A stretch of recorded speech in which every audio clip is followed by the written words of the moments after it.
নমস্কার বন্ধুরা, বঙ্গবালা ইউটিউব চ্যানেলে সমস্ত দর্শকদের জানাই স্বাগত।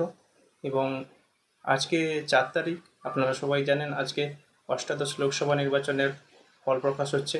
এই মুহূর্তে দাঁড়িয়ে আমরা দেখতে পাচ্ছি যে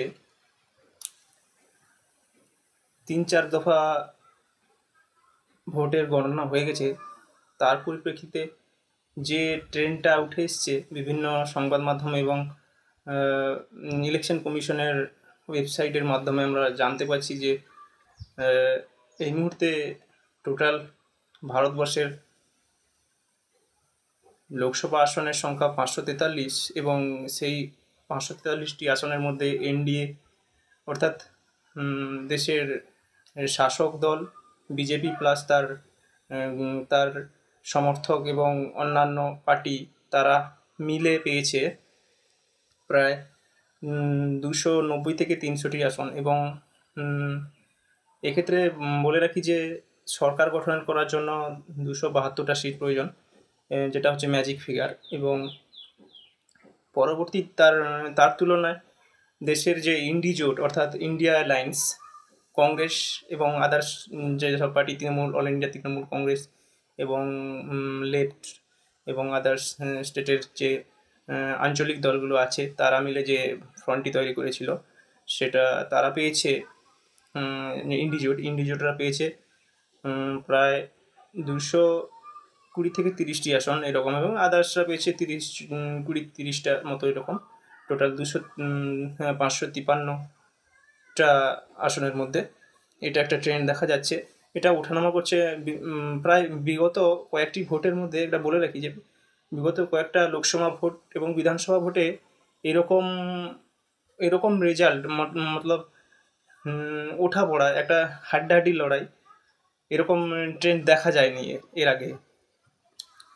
এবং সেক্ষেত্রে আমরা দেখতে পাচ্ছি যে আমাদের রাজ্যে মাননীয় প্রধানমন্ত্রী অনেকবার মিটিংয়ে এসছেন এবং বিভিন্ন তার কর্মসূচি রেখেছেন, যে 2 মাস ধরে যে আমাদের এই লোকসভা ভোট চলছে তার পরিপ্রেক্ষিতে। এবং আমাদের রাজ্যের শাসক দলও বিভিন্ন ক্যাম্পেইন করেছে এবং অনেক করেছে। সেক্ষেত্রে আমাদের রাজ্যের যে ভোটের রেজাল্টটা এবং তার প্রতিফলন, মানুষ কাকে ভালোবেসে বেশি ভোটটা দিয়েছে, সেই তুলনায় এখানে বিজেপির তুলনায় একটুও, যদিও এটা এখনও ঠিক হয়নি, আরও অনেকগুলো রাউন্ড আছে, তবুও আমরা দেখতে পাচ্ছি যে ট্রেন্ডিংটা তৃণমূল কংগ্রেস প্রায় ক্লিন সুইপটের দিকে যাচ্ছে। সেক্ষেত্রে তৃণমূল কংগ্রেসের সিট সংখ্যা প্রায় 42টি আসনের মধ্যে প্রায় 30 ক্রস করে গেছে। এবং এক্ষেত্রে বিজেপির সেটা 9-10-এর মধ্যে ঘোরাঘুরি করছে। হয়তো আরও মাইনাস প্লাস হওয়ার সম্ভাবনা রয়েছে, এখনও আরও অনেকগুলো স্টেজের গণনা বাকি আছে। এবং কংগ্রেসের সিট সংখ্যা 2-3 এরকম। এর ভেতরে বাম তো পুরো শূন্য হয়ে গেছে, বামের কোনো নেই বাম সরকারের। অর্থাৎ এক্ষেত্রে পশ্চিমবঙ্গে এরকম ট্রেন্ডিং দেখা যাচ্ছে। এবং বলতে গেলে আজকে এই অষ্টাদশ লোকসভা নির্বাচনে যাই হোক, আমরা ভারতবর্ষী হিসাবে আমরা চাই একটা ভালো সরকার আসুক, যে সরকার একটা শক্তিশালী সরকার হোক, যে মানুষের জন্য, সব মানুষের দুঃখ কষ্ট এবং গরিবি দূরীকরণ, বেকারত্ব সমস্যা দূরীকরণ, এইসব আমরা চাইবো যেই সরকার আসুক। আমরা এটা চাইবো যে সরকার এসে আমাদের জন্য ভালো কিছু করুক। নমস্কার।